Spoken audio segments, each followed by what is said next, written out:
In today's episode, I will be talking to Tiffany Toombs about how to get the new you adapting and thriving in the old environment. Tiffany reminds the listeners that self-love is more than bubble baths and red wine.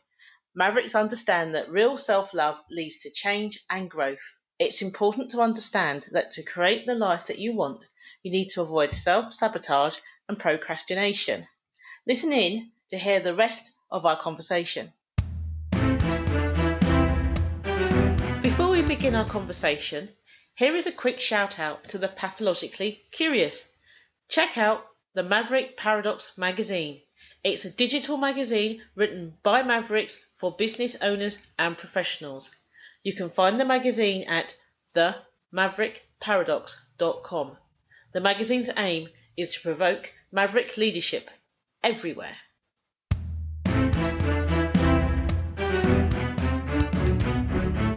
Welcome to the Maverick Paradox podcast, where we explore what it is to be a maverick and discover effective modes of leadership. I am Judith Germain, and my mission is to propel the maverick mindset into a world where character and integrity will ultimately have a higher premium than personality and bureaucracy. So thank you for joining me on this journey. If you would like to continue with me, then please subscribe to my podcast on iTunes, Stitcher, or one of the other popular podcast platforms. And today, my guest is Tiffany Toombs. Hi, Tiffany. Hello, how are you? I'm really good today. And you? I'm great, thank you. You really intrigued me the other day when you said that you wanted to talk about self-love, but it wasn't all woo-woo and strange. That's right. I like to keep people guessing. Brilliant. So before we keep us guessing for a tiny bit longer and tell me a bit about you.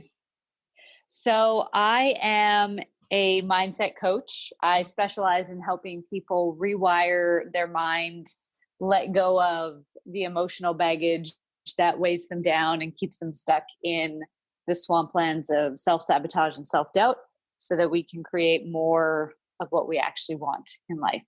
That sounds very fascinating and something a lot of people do need. I have a lot of job security. Yes. And as you know, Mavericks don't have a lot of self-doubt. That's true. That's true. So it's good to have this conversation because quite often when Mavericks are talking to conformists, we don't understand why there's doubting. Yes. And therefore we can find it quite hard to help them. So, yes. So how do you take back control then? So it's really about rewiring the perceptions that we've had throughout our life. A lot of people think that when we have a memory of a situation, that the memory is concrete. Mm-hmm. I didn't like this time in my life. I thought that, this period of life really sucked or whatever. And people don't recognize that when we start to extract the lessons that obstacles or that people came in our life to teach us, that we can actually reframe the emotion and reframe the beliefs that were created from those people and from those events in our life so that we can propel ourselves to higher and higher heights. So it's really about rewiring your mind to let go of the chains that hold you down so that you can actually figure out what your true potential is. And so that you can access that supernatural part of ourself where you can manifest really quickly, or you can create the life that you want through the words that you speak, through the visualizations that you do. And, you can choose the actions and the behaviors that become habits for you when we start to tap into the full potential of our mind. Okay, so for you, self-love isn't bubble baths then and a glass of wine? It's not. I mean, it can be from time to time, but I think what happens is my frustration with the self-help and the personal development industry is that we kind of latch on to new concepts like self-love, for example, or, the latest buzzword. And we find a way to fit it into what we're already doing so that we don't actually have to change, so that we don't actually have to dig in and do the deep work. So when I first started talking about self-love, people were like, oh, I practice self-love all the time. Bubble baths, red wine, retail therapy. And I'm like, none of that is actually looking at the skeletons in your closet. None of that is actually helping you change and grow. It's allowing you to stay the same. And you're using logic and reasoning to justify the lack of changing. And so it's not to say that you can't treat yourself once in a while or that you can't celebrate wins. I'm all for doing both of those things. But if you are racking up an insane amount of credit card debt, or you're drinking a bottle of wine every night as your version of self-love, there's something else going on, and we have to address that something else. Okay, that makes a lot of sense. So would you say that self-love then is about changing what you believe needs to be changed? Yeah, I think in its purest form, self-love is taking the skeletons out of the closet so that they don't have power over us anymore. So often when people do get stuck in self-sabotage or self-doubt or procrastination, fear of what other people might think of them, or even in the Maverick sense, like acting in a way that maybe isn't conducive to their future success just to spite people, right? As long as we keep acting in a way that we don't have full control over and we're giving our power away to someone else, then we're not fully in control of our life. We don't see all the choices that lay in front of us in regards to how we can act and react to situations. And so for me, the ultimate self-love is like taking the skeletons out of the closet, facing the demons and saying, you know what? I'm going to do the things that I need to do to get where I want to go, regardless of what you think of me. I'm not going to rebel against you, and I'm not going to suppress myself just because I'm worried about what you're going to say. It's funny, just before we hopped on to this call, I have a lot of videos with free content on my Facebook page, and someone reached out to me and commented, oh, nice nose ring and tattoos. And you're telling me you want to help people? And I'm like, I don't see what one has to do with the other. And they were like, well, your piercings and your tattoos speak to your frame of mind and your heart. And so, that person's reacting from an old programming.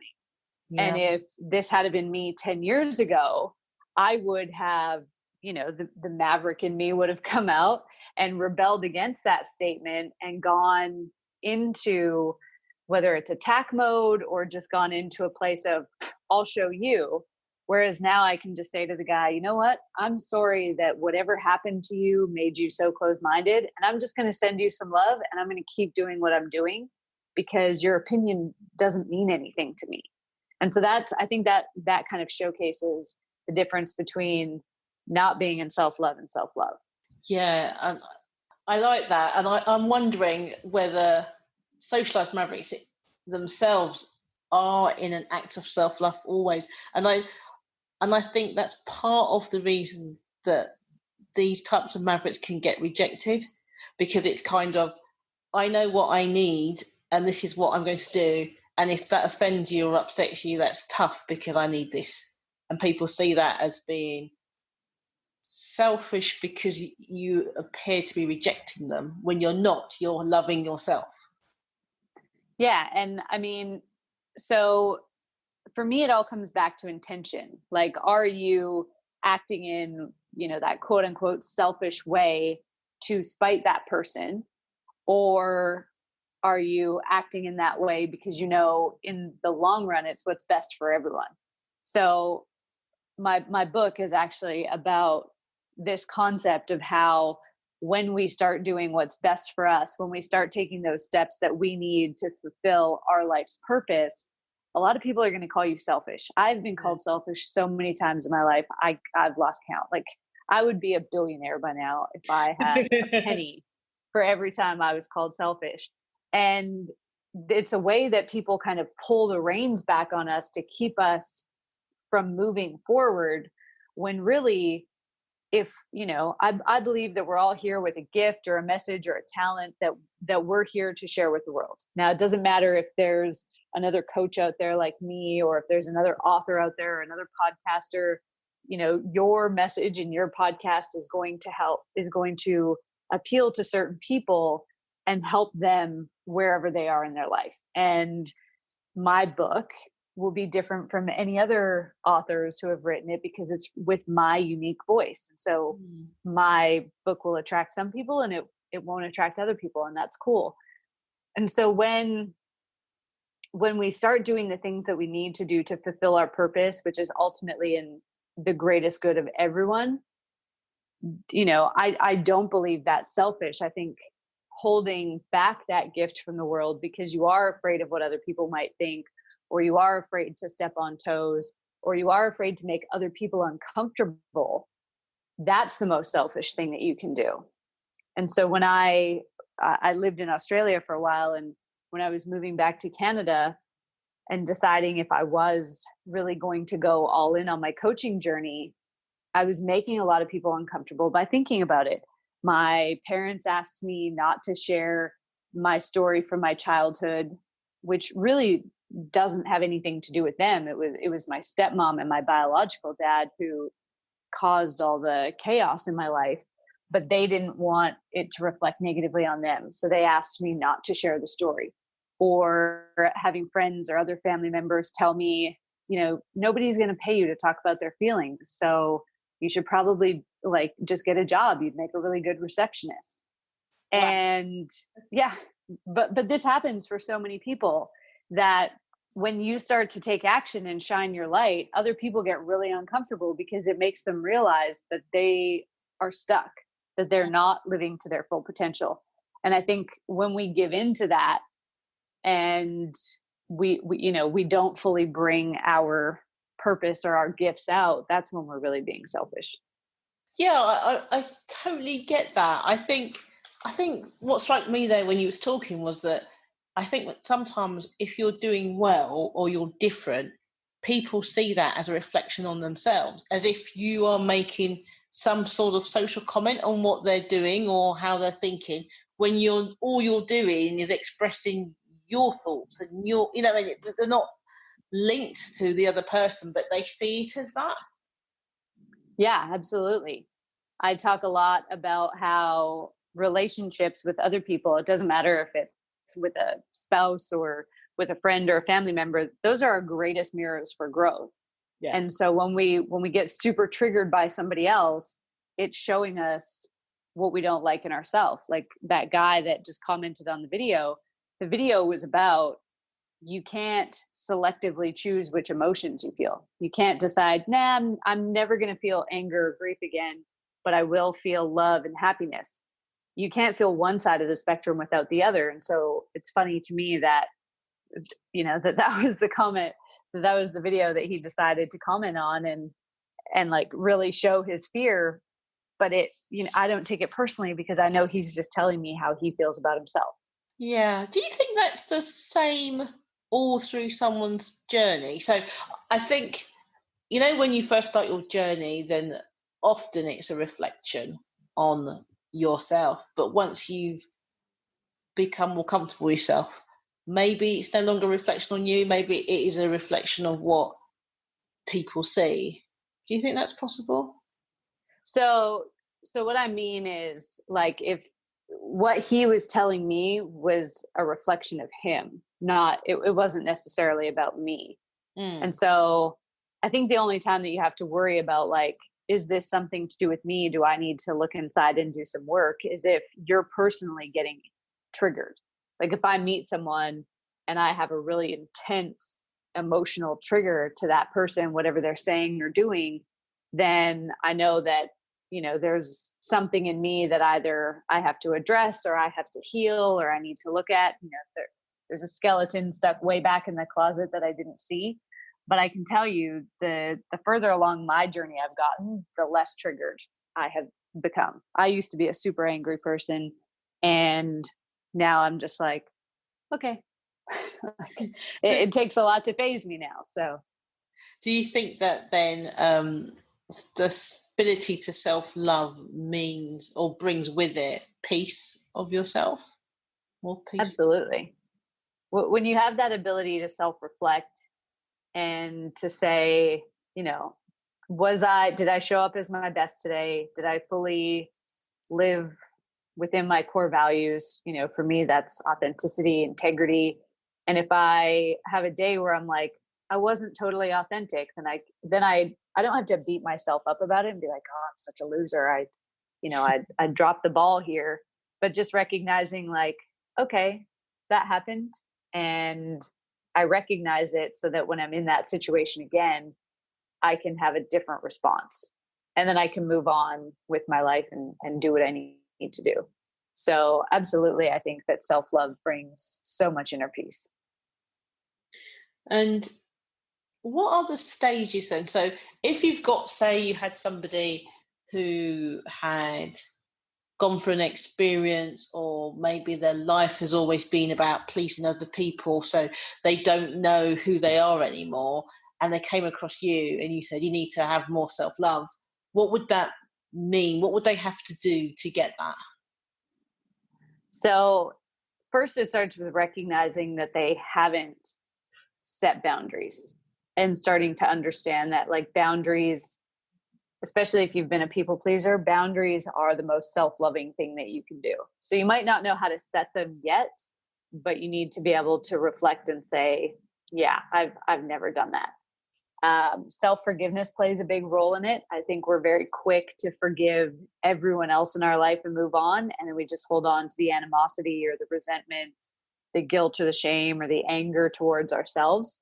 And so with all of my clients, we go through a process of self-forgiveness. We have to forgive ourselves for, putting ourselves in situations. I've dated a number of narcissists in my time and been in business with a number of narcissists after that. And for me, that was the biggest thing that I had to forgive myself for was, people, for me, especially, I went into this place of how could I have been so stupid to like let myself be manipulated, to let myself be so blind? How could I not have seen like such obvious red flags that were staring me in the face? And so I had to forgive myself for that and recognize that there was a lesson in that I needed to learn. And at that time, I wasn't self-reflecting. I wasn't at all connected with myself. So when I had a gut feeling, I just pushed it aside and was like, no, that person's saying all the right things, so they couldn't possibly be manipulative. So self-reflection, self-forgiveness, and then just practice. Like, it definitely is a practice. It's kind of like meditation. You don't just like wake up one day and you're an expert meditator. It's something that you just continually practice. And there will, with every level, there's a new devil, so to speak, that you need to overcome and that you need to practice, and you just love yourself through it. Okay, that makes sense. So far we've talked about then setting boundaries, self-forgiveness. Is there any other stages? I have like a model for 4 stages of setting boundaries. I haven't really created a model for self-love. I would say after practice, it becomes what we call mastering 2 worlds. So being like the new you in your old environment. So I had moved to Australia for 8 years. I had done all this inner work on myself. I moved back to Canada, a totally different person. And I had to be comfortable being the new me with all the knowledge and information that I had around my family who hadn't necessarily had a lot of change. And so I think there becomes a stage of like non-judgment for others. We can see where others are at and we just say, okay, that's just where you are in your journey. I don't need to coach you. I don't need to judge you. I can just accept you for where you are, and I accept me for where I am. Yeah, and I think it's amazing to get to that part, isn't it? It really is. And I think that's where the self-peace comes, because all of a sudden you don't feel responsible for getting other people to change. Like, I was the ultimate rescuer. I saw somebody in pain and I was like, no, I have to fix it. And the person was like, I don't want you to fix it. And I'm like, no, I have to. I'm like forcing a Band-Aid on a wound that the person doesn't want a Band-Aid for. So I really think that non-judgment stage is where self-peace really sets in. And I think in terms of leaders, I've seen a load of managers, leaders who sit in the rescuer place, Mm-hmm. and that causes so much problems within the organization. Absolutely. And like, I know that when I was a rescuer and the other rescuers that I've met in my journey, they have the best of intentions, right? That it's not like they're maliciously setting out to do something. The thing is that we learn through mistakes. And so when we start to rescue people, we take away their opportunity to learn. It's like every time when a baby's or a little kid learning to walk, every time they go to fall, we just catch them and pop them back up on their feet. They'll never learn how to walk that way.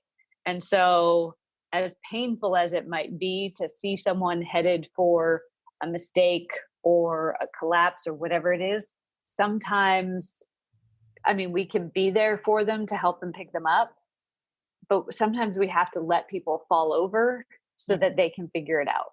Yeah. And that takes a lot of self-control to do that, doesn't it? Absolutely.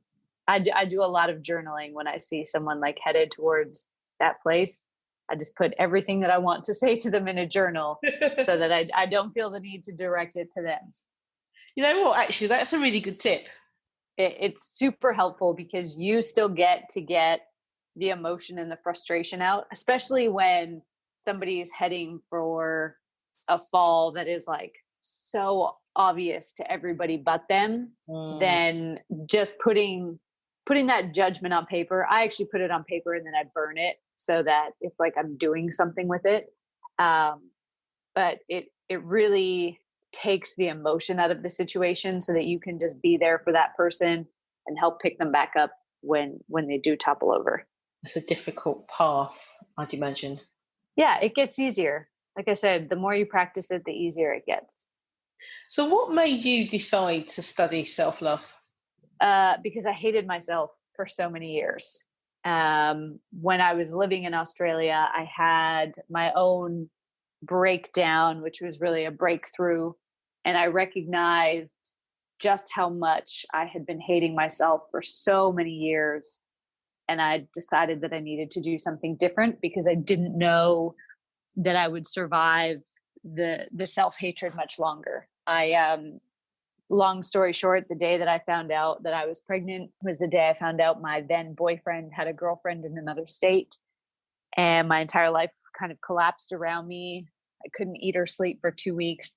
So my body ended up just deciding this was not the time to have a baby.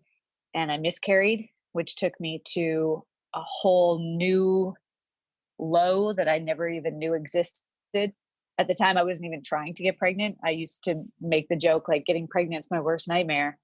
But then when the pregnancy test changed, I was really excited for what was to come. And so even though I was kind of, had like a week to really get used to the idea that I was going to be a mom, when I miscarried, I just hit an emotional depth that I didn't even know existed.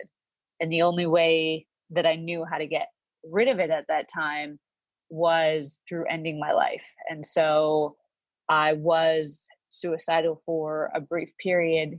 I was standing in downtown Melbourne one day, saw a cab coming, and I decided if I just take a well-timed step, all the pain goes away. It looks like an accident. Nobody can be mad at me. And when I went to take the step, my feet were rooted to the ground. Wow. I could not move. Call it divine intervention or whatever. And it was in that moment that I recognized that self-hatred was going to kill me. And so I had to do something different. Wow. First of all, I'm really sorry to hear what happened. I am grateful for all the lessons that those times taught me. I honestly can say I would not be the person I am today without them. So as difficult as they were then, it was definitely the breakthrough that I needed to get me to stop playing small, to get me to step into my purpose. And yeah, I love every day and what I do every day now. So that sounds perfect. That really does. How did you go from saving yourself through self-love to saving other people without being the rescuer? That's been an interesting journey, because when I first started coaching, I definitely was still in rescuer. The more of my stuff, the more of my skeletons I've dealt with, the less I feel the need to rescue people. And because I did still at the beginning of my journey rescue people as a coach, I saw the impact of that. So when I first started coaching, I did the whole accountability coach thing, and I'm gonna save you from yourself, and it created a lot of codependency, and I hated it. It did not feel good, and so as I started to heal my own stuff, I recognized that empowerment is far more sustainable than babysitting, glorified babysitting, and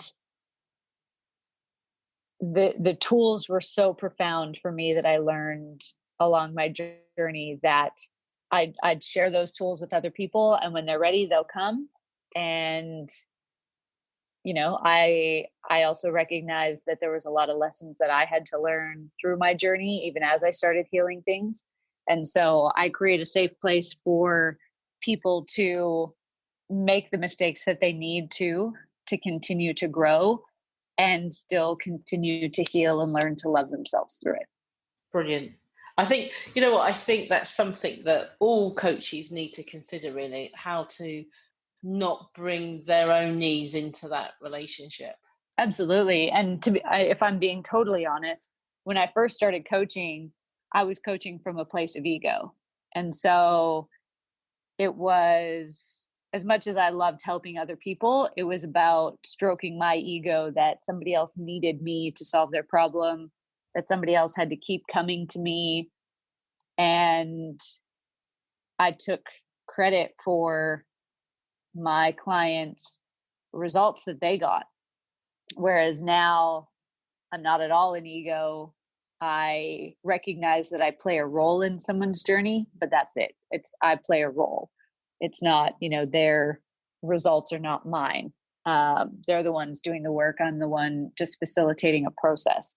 And so I recognize now that a lot of coaches, when they are at the beginning of their journey in particular, are in that ego space. And then, I just pray that they heal their own stuff so they can get out of ego.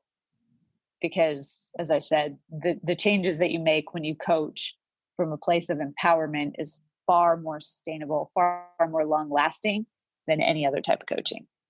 I agree. I really get annoyed when I see that codependency, because it's just not healthy, is it, for anybody? Not at all. But I think it's been so ingrained in our society for so long that it's almost like we're having to reprogram everyone on a societal level to recognize that codependency is not healthy. Mm-hmm. That makes sense. So if you can give the listeners one or two tips on how to be brave to step into self-love, what would they be? Start with self-forgiveness. It's going to make the journey a whole lot easier. An exercise that I give my clients is I get them to write themselves a letter where they just pour all the emotion that they have for themselves into that letter. I forgive myself for all these times where I acted like this. I am going to let go of the anger. I'm going to let go of the resentment, and just pour it all into that letter, and then sign it with an I love you, or I'm ready to start loving you, and then sign your name. And then I get them to burn it. There's something really cathartic, as I said before, about watching your negative stuff burn. And it's almost like it mirrors the process that's going on inside. So definitely write the letter, start with self-forgiveness, start forgiving yourself for being a human being, and recognize that none of us were put here to be perfect. And the second step I would say is to look at the challenges and the obstacles that you've faced in your life, the people or the failed relationships, the people who came and went from your life, and really start to recognize and embrace the lessons that they taught you. I Mhm. think when we start to do that, I think that's the easiest way into self-reflection to start, is to really say, I had this failed relationship with this ex-boyfriend. What did that teach me? Oh, I didn't set boundaries at all. And, I changed myself to become who I thought they wanted me to be. I Mm. wasn't authentic. So then you recognize the things that you need to start practicing every day.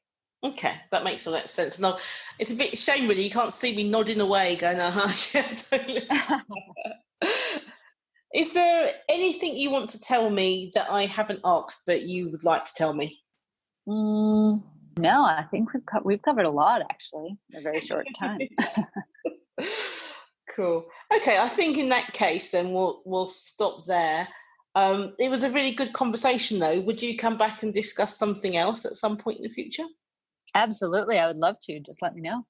Brilliant. Thank you. Thank you once again for tuning into the Maverick Paradox podcast. I hope you have enjoyed listening to my conversation with Tiffany as much as I enjoyed having it.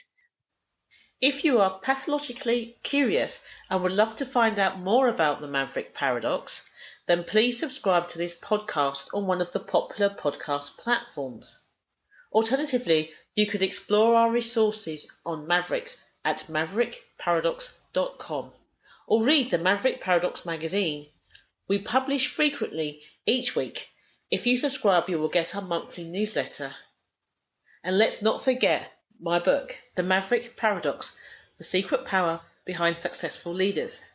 For those that love a good discussion, you could apply to join our exclusive Facebook group. And finally, if you would like to work with us or just interested in finding out more about the Maverick at work, check out our website maverickparadox.co.uk.